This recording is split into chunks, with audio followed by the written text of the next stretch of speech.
Good evening. You're watching the main news on HKIBC. I'm Isabel Wong. And I'm Harminder Singh. Here's a look at tonight's top stories.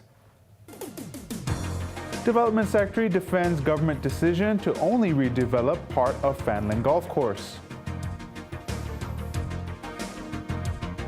Patrick Nip dismisses fears Hong Kong losing its autonomy under the Greater Bay Area plan. And U.S.-China trade negotiations extended by 2 days in a sign of progress.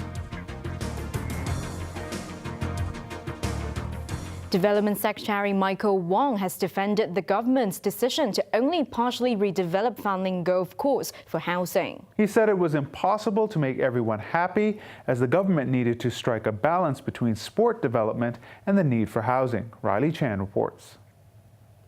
On Wednesday, the government announced that it would accept the recommendation by the Task Force on Land Supply to partially redevelop Fanling Golf Course for housing.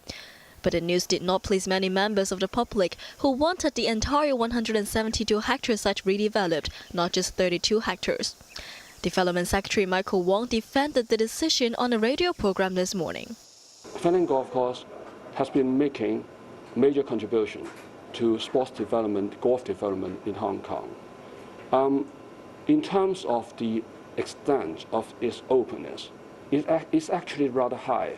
At the moment, you can say that it's up to 40% open to individual members of the public. And also, I think it's the best place for hosting major international golf tournament in Hong Kong. So having balanced all the factors, the decision is to take back the 32 hectares of land upon the expiry of the current lease.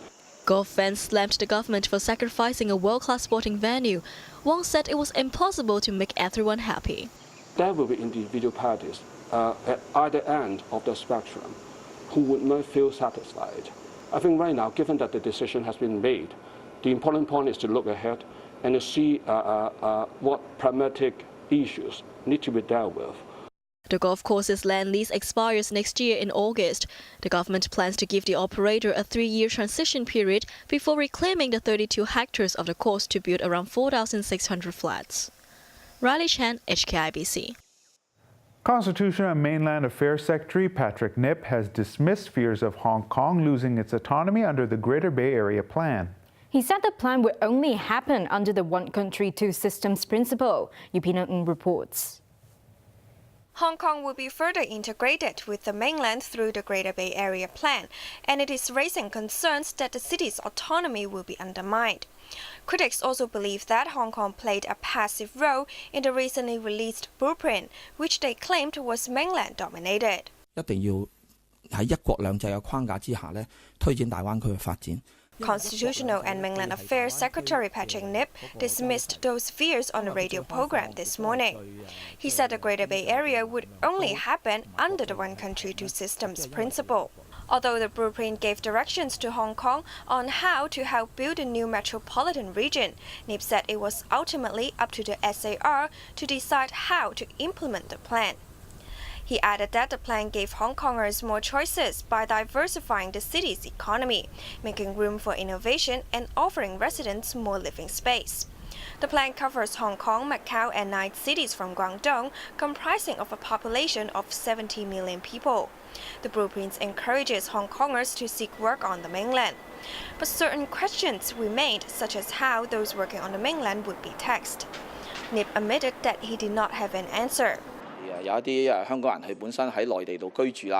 But he said that it would be unfair for Hong Kongers living across the border to only pay tax to the SAR government while they enjoyed social benefits from the mainland.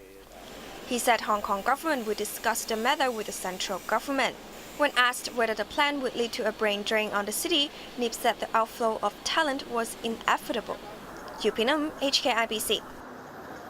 Executive Councillor Ronnie Tong has dismissed concerns the government proposed amendments to extradition laws would be misused for political purpose. There are very many stringent requirements to be satisfied before someone can be extradited to a different place. I can't understand why anybody would say that if the proposed amendment were to be passed today, it would create opportunities for political prisoners to be handed back to the mainland. We should trust our own judiciary, our own judges. They has the responsibility to apply the law properly, and there is no reason or basis to suggest that they won't. We have foreign judges sitting in the CFA, the Court of Final Appeal, and these foreign judges are chief justices of the common law of different common law countries. And I cannot understand why people would think that such prominent judges would be in the pocket of Beijing. Transport Secretary Frank Chan says the government is considering partially opening the Sha-Tin to Central Link. Chan said he was still discussing the matter with the MTR as both sides wanted to make sure the new rail line was structurally safe. The transport chief said they hope to open the link as much as possible so the public could travel around the city conveniently. The multi-billion-dollar railway project has been hit by a series of construction scandals. The most notable incident was at Hung Ham Station, where steel bars were cut short inside a station platform. A burst underground water main caused the road to cave in early this morning in Aberdeen. The sinkhole was spotted by a passerby on Yip Can Street at around 3 a.m. The gap measured 6 meters long, 4 meters wide and 1 meter deep. Police, firefighters and staff from a gas company rushed to the scene. They confirmed that there was no gas leak. It was believed the collapse was caused by soil erosion. The street was temporarily closed following the incident. In a sign